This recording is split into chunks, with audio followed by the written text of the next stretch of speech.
Assalamu alaikum wa rahmatullahi wa barakatuh. Bismillah ar-Rahman ar-Rahim. We started towards the end of last lecture talking about linear models, and we talked about perceptron as, of course, an example of a linear model, and we said that it is a model and an algorithm at the same time.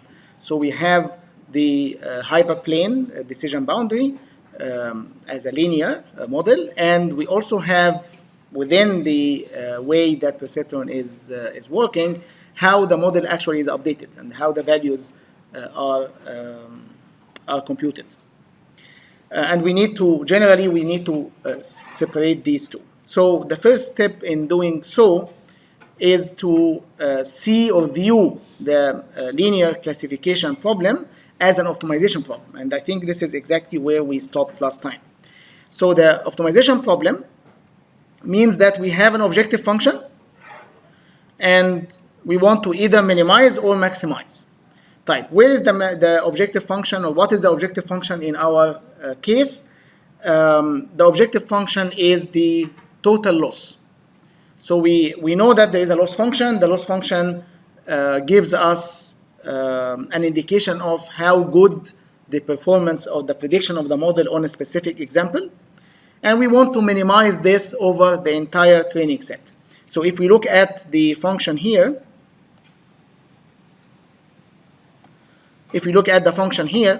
the function is the L. L is the loss, total loss function, and the parameters of that function is the parameters of the model.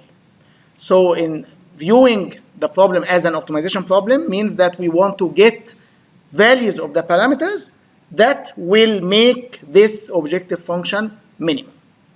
So we want to get the weights and the bias, which are the parameters of any linear model, so that this function is minimized. Our target is to minimize the error, right? So we want to minimize the loss over all training examples. So the summation here is from 1 to n. N capital is the number of training examples. Okay, so you understand generally the meaning of this. We have an objective function, we want to minimize it. The objective function, of course, is the total loss over all examples. So we want to get the minimum possible error in the training set. Right, let's look at what we have here. The I here means the indicator, what we call the indicator function. Indicator function means that with whatever is inside the parenthesis here, if this is true, then the indicator function will return 1. Okay? If not, then it will return a 0. So if you look at it, this should be the loss function that we saw before, the 0, 1 loss function. Do you remember the loss function we discussed earlier? 0, 1 loss function means that the loss will be 1 if there will be a misprediction, if there will be a mistake in prediction, and 0 if not. Okay, so this function should be the one that we discussed earlier in the course. Right, how is that? If you remember from perceptron, the dot product of W and Xn plus B, this is the activation value, right? And if that activation value is greater than 0, then the prediction is 1. If not, then the prediction is 0, right? Is minus 1, right? So Yn is the actual label. So if the multiplication of the, so this, we can say that this is the predicted, kind of the predicted label. So we can say that this is Y hat n. So that's the predicted value. Okay? So the multiplication of Yn and Y hat n, if it's negative, if you remember from the perceptron algorithm, if this multiplication is negative, that means that the sign of this is different than the sign of this, right? Which means a misprediction. Okay? So in this case, then the loss function should be 1. And that's exactly what we have here. So the indicator function says that if the multiplication of Yn and Y hat n is less than 0, then the value of the function is 1 for that example. And then we sum over all examples. Okay, so this is what we call the total loss. So L here is the total training loss. Okay? Type. So this is the loss function, measures how well the classifier fits the training data. And this is, as I said, the indicator function. Any questions so far? Type. Now we have two problems here with this. The first one, what happens if we minimize this function? What is the meaning of minimizing this function to the most extent? What is the best value if we minimize this function? Zero, right? Zero training error, right? That's the best we can do. If we just leave it like that, then the best we can do is zero training error. Is that what we want? Why not? Too perfect. Just because too perfect? We like to be perfect, right? It's overfitting. Okay, it will indicate overfitting. So that's a better answer than being perfect. Being perfect actually is a good thing. Okay, in many cases. So it will lead to overfitting, right? As we discussed earlier in the course, right? So usually zero training error is not what we want. We want the error to be good on unseen data. Okay? Usually zero error means overfitting, which will translate into bad performance on unseen data. So this is the first problem, that we don't want to. So one of the two problems, actually this is the second problem. So the second problem, we'll talk about it first, is that this is not what we want. Okay, so we need to add something else to this optimization function so that we don't optimize for zero error. We don't get zero error. Okay? So that's the first thing.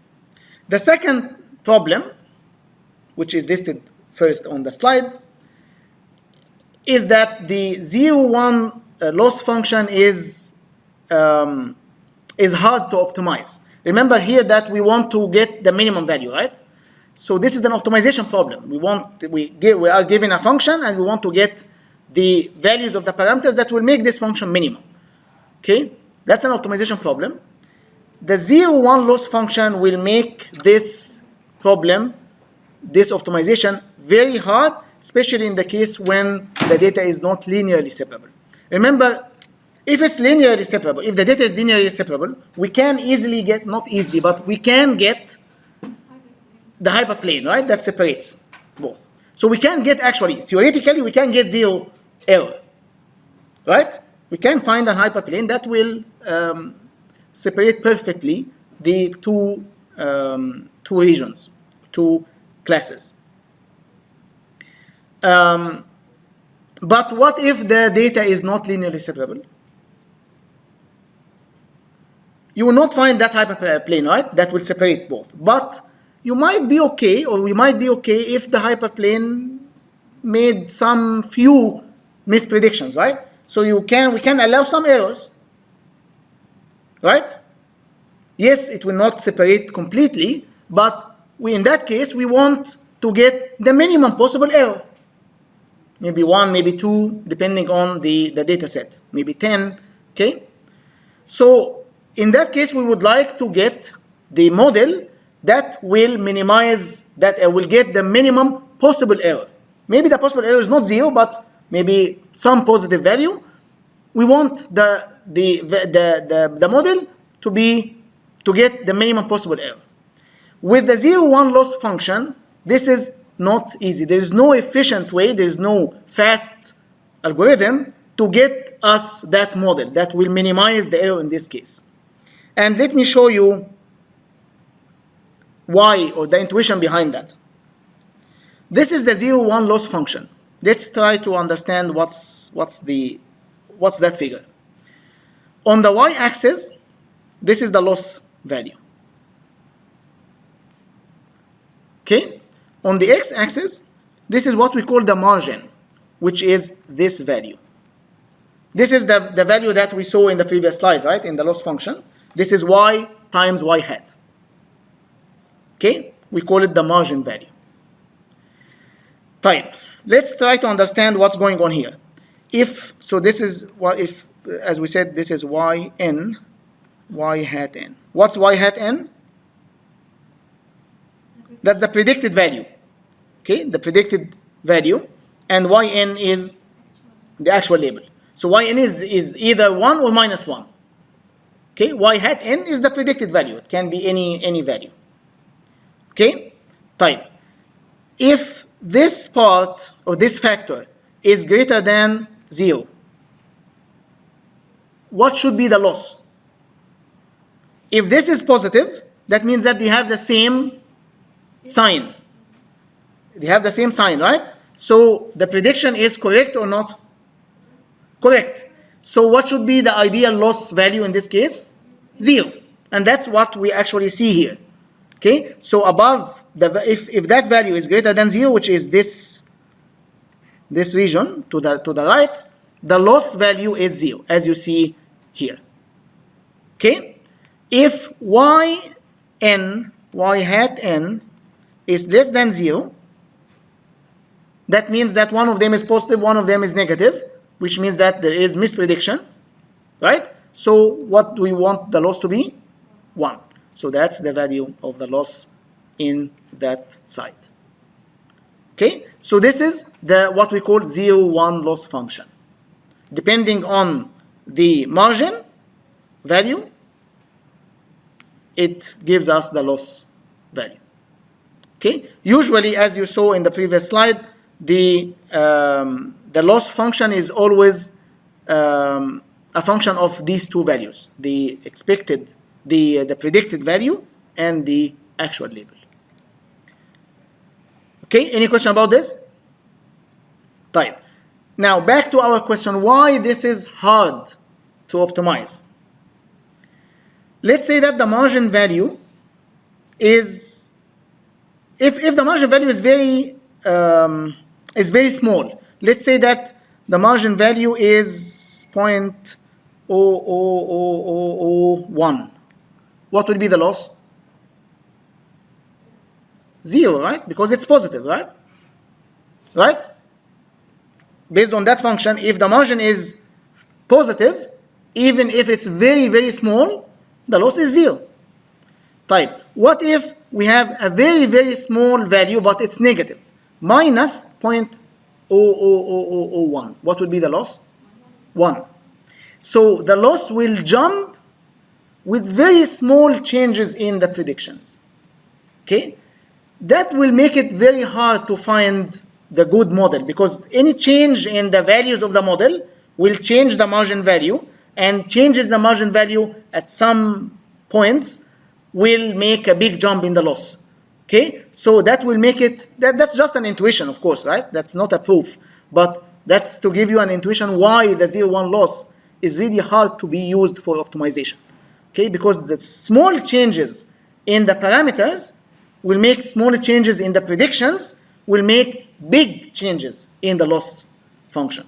Okay, so minimizing it, getting a small value for the loss will be harder, will maybe take longer time. Actually, there is no polynomial time algorithm to do the optimization in this case, so it will take a lot of time.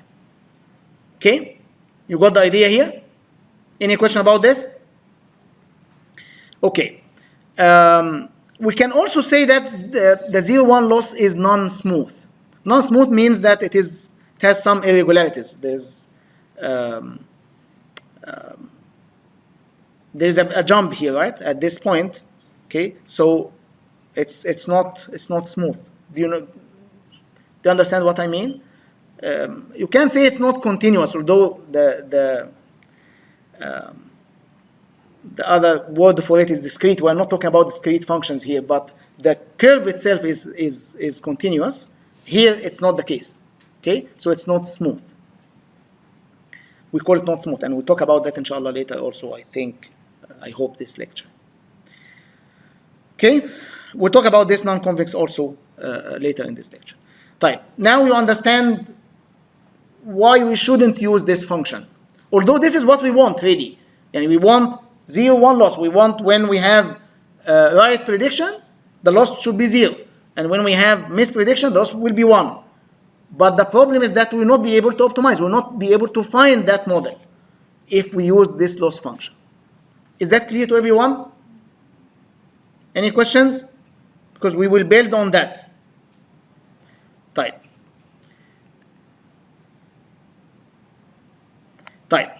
So this is the first problem. The problem is with the loss function. Now the second problem, when we said that this is not sufficient, because if we minimize this, we will get zero training error, which means that we might get overfitting, right? So we need to solve actually these two problems. We need to solve the problem that the loss function is not smooth. There is big jumps sometimes, so it will be hard to optimize. And the other problem, which is the possibility of having overfitting, because we might get zero error, or we are only focusing on the training error. So we have to solve these two problems. Okay? We will solve the first problem by using different loss functions. And we will solve that will, of course, will have better properties than the 0-1 loss. And we'll solve the other problem using what we call the regularizers. Right.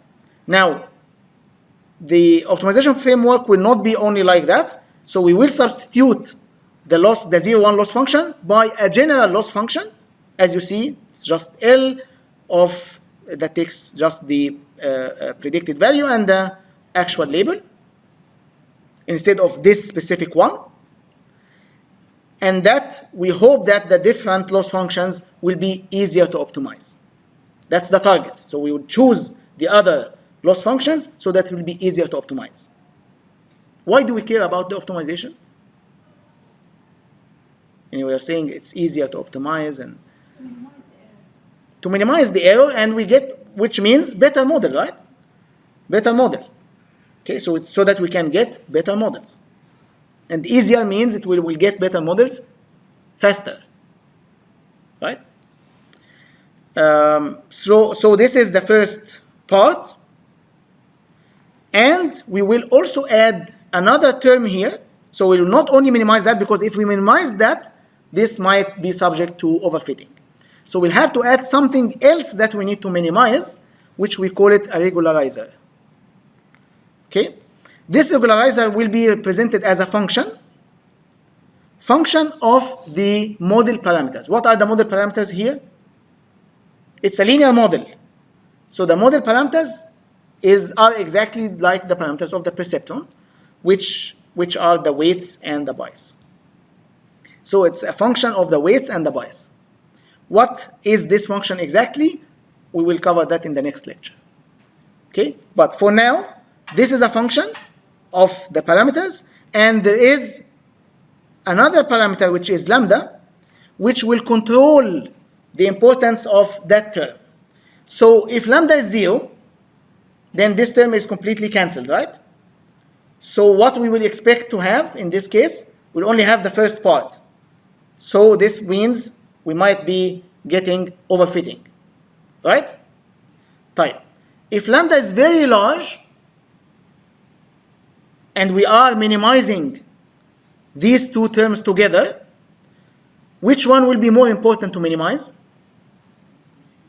This function, the regularizer, right? Because that part will be very large, so the model will be targeting minimizing this much more than that. Okay? So in this case, the error will be not of very high importance, which will lead to underfitting. Okay, with alpha, that's very large. Okay, so alpha then should be somewhere in between, so that it will trade off between these two extremes. Right. One more thing that we will also talk about, we'll say quickly about the regularization or the regularizers before we switch to the loss functions. What is the target of the regularizer? The main objective of the regularizer is to avoid overfitting, right? Because that's how we introduced it, right? We said without that, we will have overfitting. So we added it actually to avoid overfitting. Okay, type. avoiding overfitting means that we want the model to be as simple as possible. We favor simple models. Okay? Complex models are subject more to overfitting.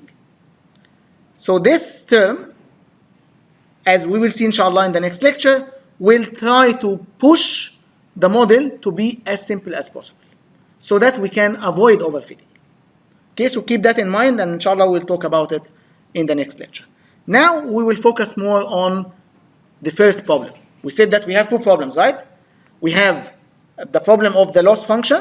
We have to replace it with something else that will be easier to optimize, and avoiding overfitting by the regularizer.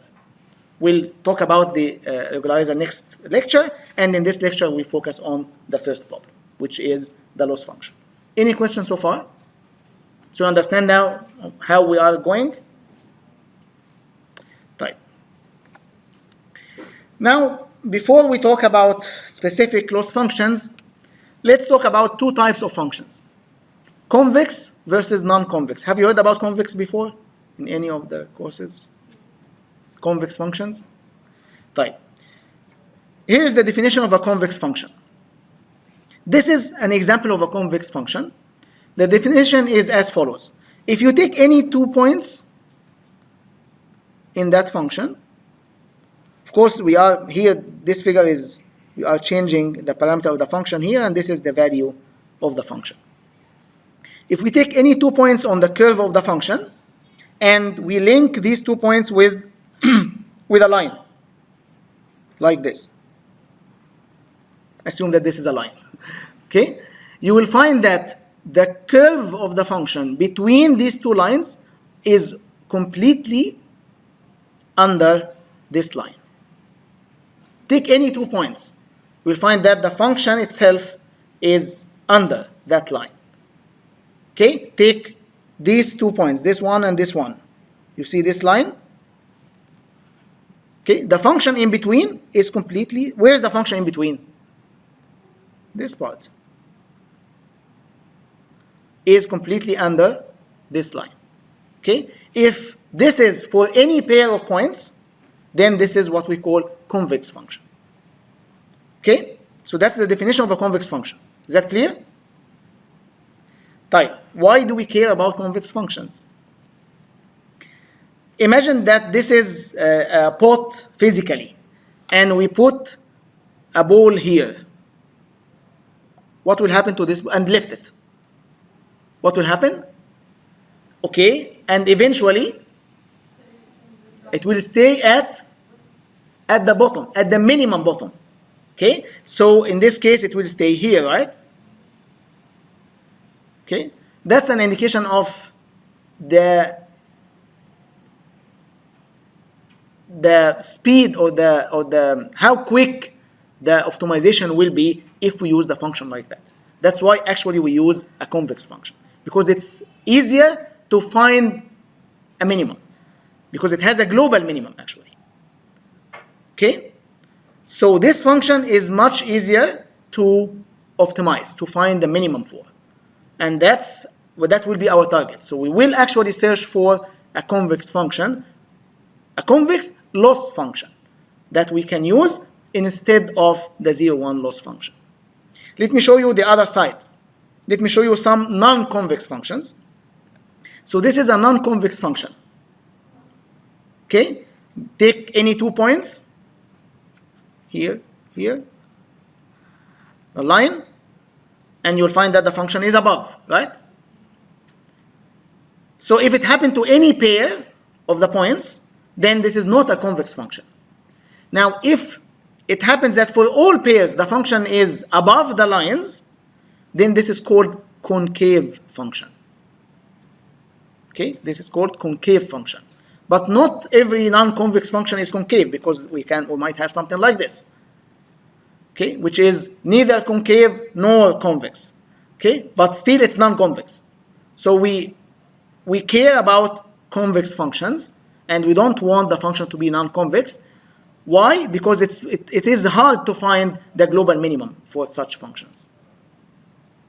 Okay?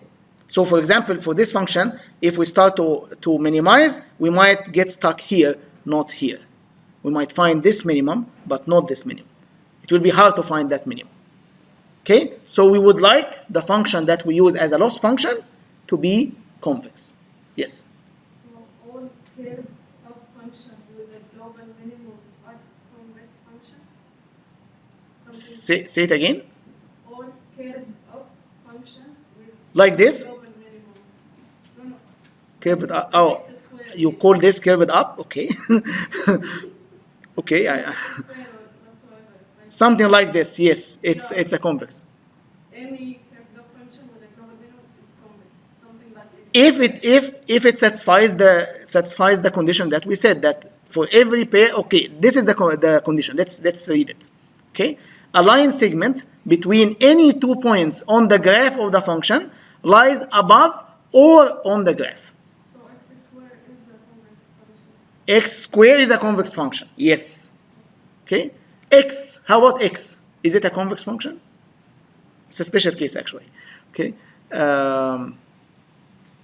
But any function like that is not convex, right?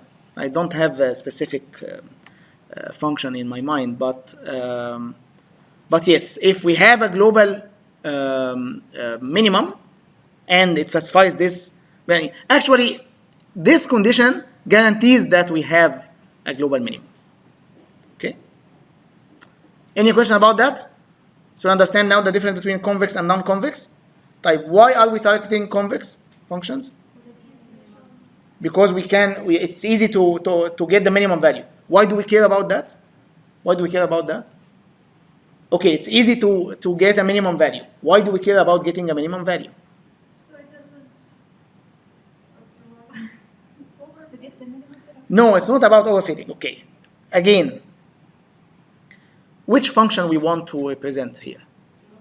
The loss function. Don't forget that. Okay?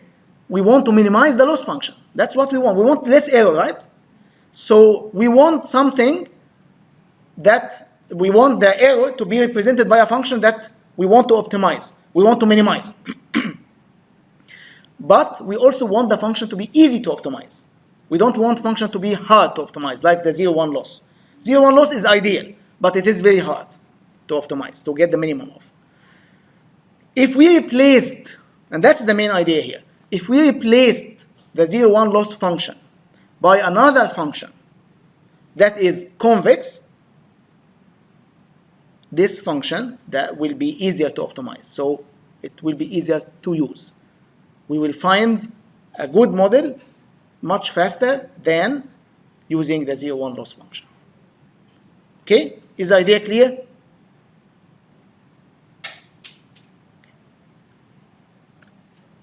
So our target is to search for convex surrogate loss function. What do we mean by surrogate? Surrogate means a substitute function. Okay, a function that will substitute the 0-1 loss function. Type. So here is the summary of the story. The 0-1 loss is hard to optimize, so we need to optimize something else. The convex functions are easy to optimize, so we will try to find an approximation of the 0-1 loss with a convex function. That's now getting both together. We want to get something that will be similar to the 0-1 loss, but convex.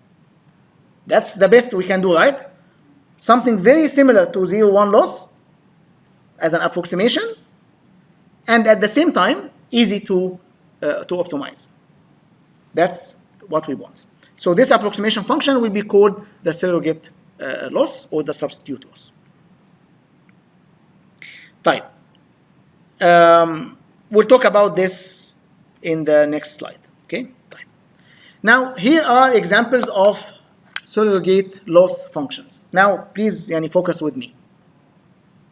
You need to focus with me, of course, from the beginning of the lecture, but here more, please. Okay. Now forget about the colored curves. What do you see other than the colored curves? The 0-1 loss function that we explained earlier today, right? So the same thing, the x-axis here is the margin value and the y-axis is the loss. Okay, so this part is the 0, 1 loss function that we saw before. Now remember that we want to approximate it with a function that is convex. So the first one, all of these are commonly used in machine learning. The first one is called hinge loss. First, before we talk about hinge loss, can you explain this to me? Do you see how this is the 0, 1 loss function? So it takes y and y hat, right? This is usual. Any loss function will take y and y hat, the predicted value and the actual value. And this is the indicator function that we explained earlier, right? And the condition is y hat is less than or equal to 0. If this is the case, then there is a misprediction, then this function will give us 1. So that's, otherwise it will be 0. So this is the 0, 1 loss function. Okay, any question about this? Now, hinge loss. Look at now the blue curve. It's like a line, it's linear, it's not like, it's actually a line. Okay, this one, until we reach 1 here, and then it will be 0. Okay, let's try to understand this.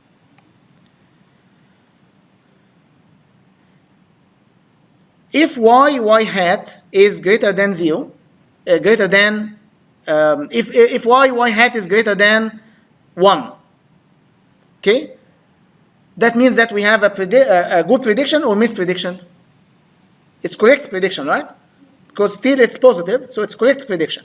So in this case, hinge loss will be 0, as you see here. Y hat is greater than 1, that's this side, right? Greater than 1, the hinge loss is 0 actually. Okay? This is exactly what we see in the 0, 1 loss function. So that's not different from 0, 1 loss. If y hat is greater than 1, they are exactly the same. The loss will be 0. Now the difference is if y hat is less than 1. If y hat is less than 1, then we will have a positive loss here. What is the value of the positive loss? It depends on that line.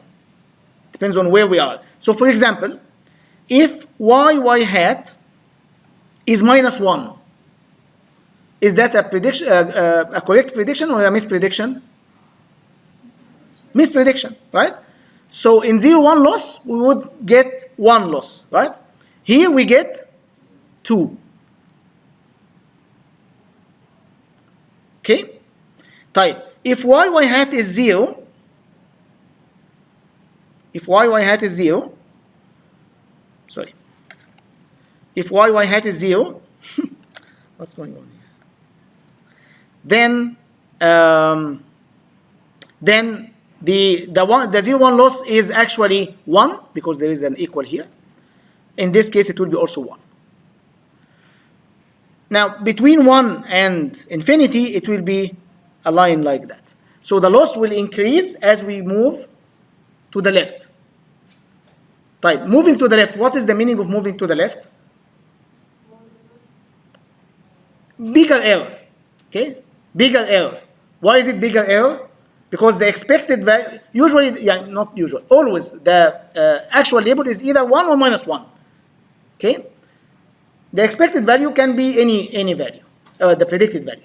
So if y hat is very large in the negative side, that means that there is, first, the signs are different, so there is a misprediction, and the predicted value is very large. So we are completely off. Okay, so that's a big error. So of course, with big errors, we need big indication, right? So the loss should be higher. That's intuitive, right? Although in 0, 1 loss, it is just 1, but here, the loss is even higher when we have bigger mistakes. Okay, did you understand that? So, do you Yes. think the purple line is just extending? Yes, of course, that line is extending, yes. But on the right side, it's 0. On the right side, above, when the margin is above 1, it's 0. Okay? Type. how about this region between 0 and 1? Let's say that y hat is 0.5. Y hat is 0.5. Okay? Does that mean correct prediction or misprediction? Correct prediction, right? It's positive, which means both have the same sign. It's positive. But in this case, the loss will be not 0. With hinge loss, the loss will be not 0. Type, what's the implication for that? Yani, although we didn't make a mistake, the model made the correct prediction. But the loss function will give us a value, a positive value, a non-zero value. What's the implication for that? So that means that there will be a penalty. There will be punishment if the predicted value is less than 1 in case of hinge loss, which implies that we want the model to actually predict with higher value. We want to push the model to minimize the loss, right? In this case, how can I minimize the loss? I have to be far to the right. Okay? Even above 1. Right? If I am above 1, I'm on the safe side if I'm using hinge loss, because the loss would be 0. Okay? But even though that it's between 0 and 1, it's still good correct prediction, but it's not good enough in terms of hinge loss. It will push the model to change so that it can get even higher value, even better predictions. Okay, in terms of the predicted value, which you can think of it as the confidence. The model should be more confident in its predictions. Yes. Okay. The line function is just minus x and shifted 2 up and then 1 to the right. It is it's 1 minus x actually. If you look at this, it's because if you call this x, right? That's the x-axis here. Yeah, if you call this x, then it is 1 minus x if x is less than 1 and 0 if not. Okay? And then, we have more probability that we have a bigger loss for a bigger Mistakes. more mistakes. Yes. Is that like if it's like way bigger than 1, which is also The loss is the best, which is 0. why? I mean, like we are treating -5 more bad than negative. That's how hinge loss works. Okay? Remember, you don't want, you want to get the loss. What is the minimum possible value of the loss? It cannot be negative. Okay? It's 0. You want to reward good prediction. Also, if it's not 0 and 1, if it's not. No, the loss has, the minimum of the loss is 0. Otherwise, it will not be loss. And if the loss is negative, then it's a reward, not a loss. Okay? Did I answer your question? Any other questions? Okay, so that's hinge loss. Type. You also can notice that hinge loss, or any of the others, by the way, although we didn't talk about the others, but you see the curves, the colored curves here. All the others, including the hinge loss, are always above the 0-1 loss curve. You see that? All of them are above in the whole range, negative and positive. Above or equal. Of course, in the positive, they might be equal. But they are above or equal the 0-1 loss. Is that a good thing or a bad thing? What is the meaning of being above the 0-1 loss? Is it harsh or flexible in terms of errors? Right. The loss function is an indication of the error, right? If we have two functions, one give me higher loss than the other, which one is more harsh, more severe in the penalty? The bigger one, right? The one that is bigger. Type. If we are trying to minimize that function, then eventually, even if you are making a little bit of good predictions, you will be penalized. You will be penalized until you get even better predictions. Okay? So we actually would like to have the surrogate functions, the substitute loss functions, to be above the 0-1 loss. so that we can get even better models. Did you get that point? Right, let me try to say it in a different way. Let's look at the logistic loss, and then I think it will be a bit easier. Yes. So you mean for the 0, 1 loss, any error is just 1, and then if it's correct, exactly correct, it's 0. But for the other errors, it's going to treat each error differently. So if it's a greater error, a greater loss, so it gives it more punishment. If it's less, so it gives it less. It will actually give it a more punishment in all cases. Okay? And more punishment means that you will minimize, you will try to minimize even better. So you will get better model in this case. Okay? Did you understand it now? So when we have a loss function that is above the 0, 1 loss, then we are more pessimistic. We are more pessimistic in evaluating the performance of the model.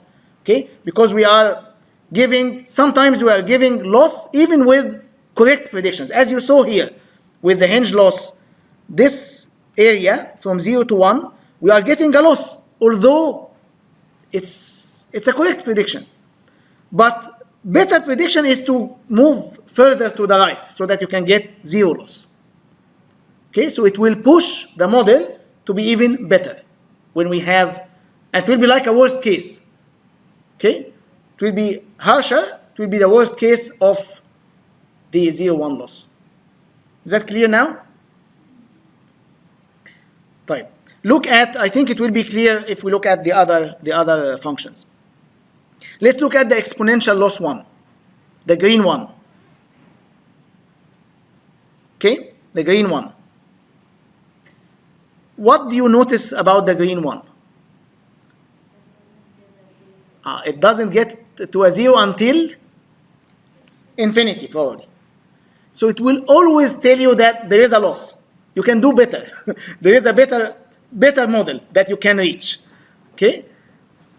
You see now that you understand now how it works? Looking at the green curve, it will never, let's say, because we are talking about bounded values here, and there's no margin that is infinity actually. So it will always give you loss. Whenever you do any prediction, there will be a loss. Type. How can you minimize this? How can you get minimum possible value of the loss? To the right or to the left? To the right. To the right. You try with every example that the margin value will be as high as possible. Okay? To the right. Why to the right? Because right means there will be a correct prediction. Okay? But the predicted value is even further from the risky region, which is the negative side. Okay? Is that clear now? I hope that it is at least more clear. So that's the exponential loss. Now, what's the difference between the exponential loss and Hinge loss? You see, of course, there is non-zero loss always. And also, even when you make a mistake, which one is harsher? Which one is more severe in punishment? The exponential, of course, right? The exponential. To the extent that with, let's say, and if you see the slope is really, really large. Okay? So if you maybe jump from -1 to -2, and if you look at the loss at -1, what is the loss at -1?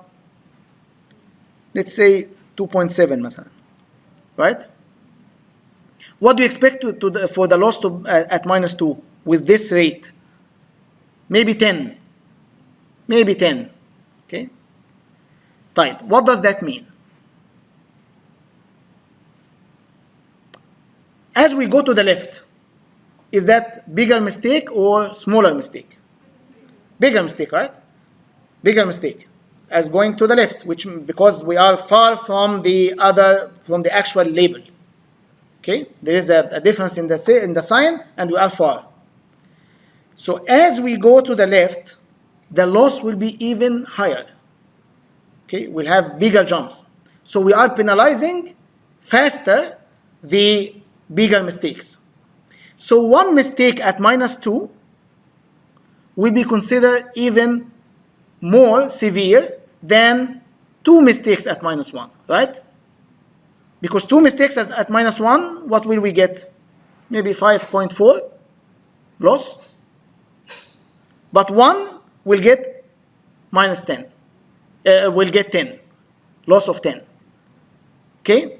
So the exponential loss treats bigger mistakes much more important than smaller mistakes. You might get many smaller mistakes in that region, for example, but the loss will not be as large as getting one big mistake. So it will push the model not to make bigger mistakes. Why we are spending all of that time in this? Because I want you to understand the meaning of each function and the implication of using each function. Okay? Each function tries to find models that will behave in some way that might be different than the other models. Okay? Type. The logistic loss, you see the rate curve. It is harsher in the positive side and harsher than the exponential loss and less in the negative side. Type. Any questions about the meaning of these functions?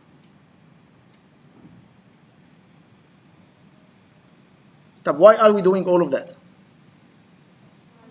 To make your life harder, yani? To minimize the error. How is that related to the error? Selecting the model of the loss treat an error differently than the other. Yes, and all of these will be used as a loss function. And our goal is to minimize that loss over all examples. Right? So if we try to minimize that loss, then we should get better models. Type. Let me quickly ask you 2 questions. I hope that they will be easy to answer now after this explanation. I hope. The first one, which of these loss functions is not smooth? Yeah? No, okay, excluding the 0, 1 loss. Which ones? Which one is not smooth? The hinge loss. Okay? Which means it will be harder to optimize. Okay? We will talk about this in the next lecture because this point will be treated in a different way. Okay? We'll talk about that next lecture. But at least for now, we prefer to have smooth functions. Okay? So this one is not smooth. Type. Which of them is most sensitive to outliers? First, quickly, what do you mean by sensitive here? When we say a function is sensitive, what do you mean by sensitive? With small changes in the parameters, we have big changes in the values. Okay? That's what we mean by sensitive. Type. Sensitive to outliers. What do you mean by outliers? In general, what do you mean by outliers? It's data that's outside from the normal. Okay? Anything that doesn't look like the normal, it can be an outlier. For example, if the grades in the class are between 10 and 40, and one student or 2 students are above 60, those are outliers. Don't care about them. Okay? Those are outliers. So that's the meaning of outliers in general. Okay? Here, outliers are the large values in both sides. Okay, large values of the parameters. Now to the question. Which of these surrogate loss functions is most sensitive to outliers? Raise your hand, please, if you know. Yes? The exponential. Why? Because it's sensitive to the outliers. Yes, because it changes as you see the slope, right? The slope is very steep at the negative side. Okay, so small changes, as we said here, right, with the -1 and -2. Yeah, small changes in the values of the parameters will make small changes in the margin, which will make big jumps in the loss. Okay. طيب, I think we should stop here unless you have any questions. This is very important to understand, by the way. I can understand that maybe you didn't understand fully. You will have the recording, and more importantly, please read this from the textbook.